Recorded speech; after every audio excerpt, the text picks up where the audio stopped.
Hello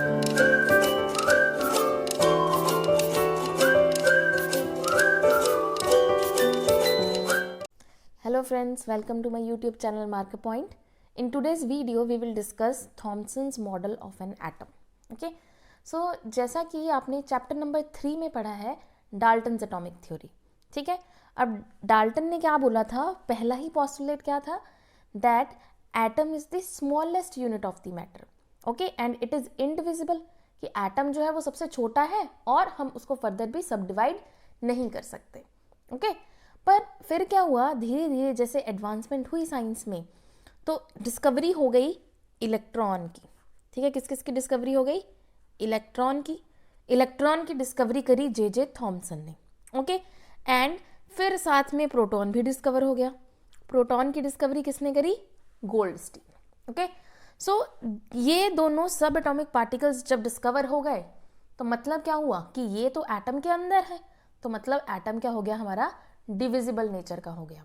ठीक है, तो फिर नेक्स्ट क्वेश्चन जो साइंटिस्ट के सामने आया वो ये था कि एटम में इन इलेक्ट्रॉन्स और प्रोटॉन्स का अरेंजमेंट कैसा है, कहाँ पे इलेक्ट्रॉन है, कहाँ पे प्रोटॉन है. ठीक है, तो वही हमें किसने दिया है, थॉमसन्स ने, जे थॉमसन ने. ओके, अब जे थॉमसन ने हमें दो पॉस्टुलेट दिए हैं. उन्होंने क्या बोला कि जो एटम है it consist of a positively charge sphere.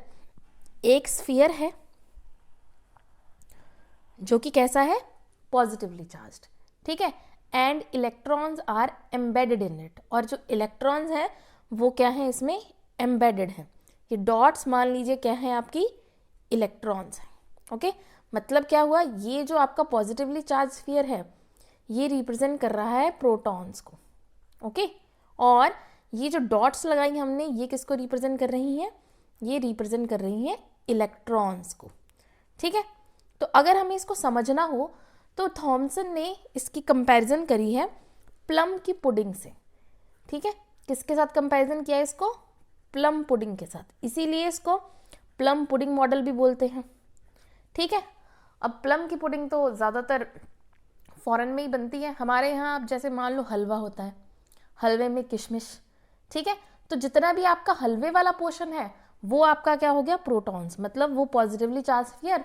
और जो किशमिश हो गए वो क्या है, उसमें कहीं भी कैसे भी अरेंजमेंट में है वो क्या हो गए, आपके इलेक्ट्रॉन्स हो गए. ठीक है, प्लम पुडिंग के अलावा इसको हम वाटरमेलन मॉडल भी बोलते हैं, क्योंकि वाटरमेलन से भी कंपेयर कर सकते हैं.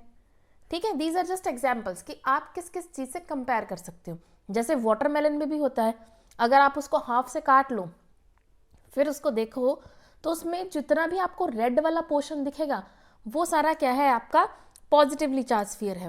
वो क्या रिप्रेजेंट कर रहा है, प्रोटॉन्स को रिप्रेजेंट कर रहा है. और जितने भी उसमें जो उसके सीड्स हैं, जो ब्लैक सीड्स हैं उसके, वो कहीं भी ऐसे बीच बीच में दिखाई देंगे हमें, वो क्या है, आपके इलेक्ट्रॉन्स हैं.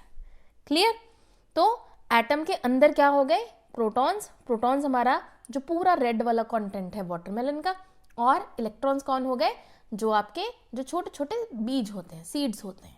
ओके, अब नेक्स्ट पॉस्टुलेट क्या दिया थॉमसन ने, थॉमसन ने बोला कि the positive and negative charges are equal in magnitude, कि इस स्फीयर में जितना पॉजिटिव चार्ज है उतना ही आपका क्या होगा, नेगेटिव चार्ज भी होगा. ठीक है, तो अगर पॉजिटिव और नेगेटिव चार्ज बराबर हो जाए, अब मैग्नीट्यूड का क्या मतलब है, मैग्नीट्यूड का मतलब है कि उनका साइन डिफरेंट है पर उनकी वैल्यू सेम है. जैसे दो नंबर ले लो, एक लिया हमने +10, एक लिया हमने -10, तो दोनों के जो साइन है वो डिफरेंट है, one is positive and one is negative. Okay, but दोनों की वैल्यू सेम है, 10 and 10. So this 10 is representing the magnitude. Okay, so positive और नेगेटिव चार्जेस जो है उनका मैग्नीट्यूड सेम है. जैसे ये, अब +10 और -10 अगर मैं करूं तो मेरा आंसर क्या आएगा, 0. ऐसे ही एटम के अंदर है, क्योंकि पॉजिटिव और नेगेटिव चार्ज सेम है, इक्वल है मैग्नीट्यूड में, तो इसीलिए एटम एज अ होल क्या है, इलेक्ट्रिकली न्यूट्रल है. एटम पे कोई चार्ज नहीं है. क्यों, क्योंकि इलेक्ट्रॉन और प्रोटॉन का नंबर जो है वो क्या है, बिल्कुल सेम है.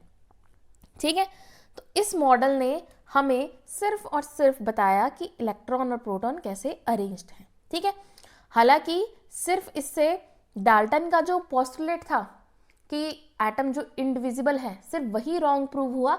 इसके बाद बहुत सारे साइंटिस्ट ने और भी बहुत सारी थ्योरीज प्रूव करने की कोशिश करी, ये मॉडल उस बात को एक्सप्लेन नहीं कर पा रहा था, इसीलिए ये मॉडल फेल हो गया। ठीक है, इसके बाद हमारे और मॉडल आए, जैसे कि हमारा जो नेक्स्ट मॉडल है इट इज़ रदरफोर्ड्स मॉडल, जो कि हम नेक्स्ट वीडियो में डिस्कस करेंगे। सो आई होप आपको थॉमसन्स मॉडल समझ में आ गया है। Thank you very much for your time and please like and subscribe our channel. Thank you.